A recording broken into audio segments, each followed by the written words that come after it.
it is staggering to me how British people, British politicians, the British state dares to lecture the Iranians. When you think about that country's history, you think about the way that the British Empire, in a staggering affront to democracy, just said, "Oh, you voted for Mossadegh, wrong guy. We're just going to impose the Shah because of the Persian, what was it called, Anglo-Persian Oil Company or whatever."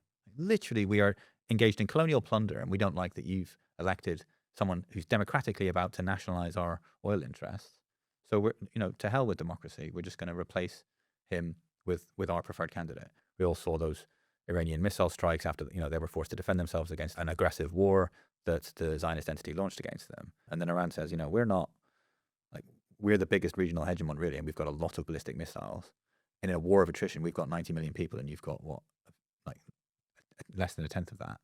And we all saw it. We all saw Israel getting hammered by these missiles slamming into Tel Aviv and Haifa, and it took the US intervening to save Israel. So everyone saw it. It's like, if there were any illusions about it now, Iran was like in a straight up conflict between Israel and Iran. Iran wins, absent nuclear weapons, which is an interesting. But even if that had gone on longer, that would have only further evidenced the point. I mean, some critics were saying, oh, Iran is firing all of these ballistic missiles and so many of them are being shot down, even though many of them did hit and caused extensive damage in Tel Aviv and Haifa.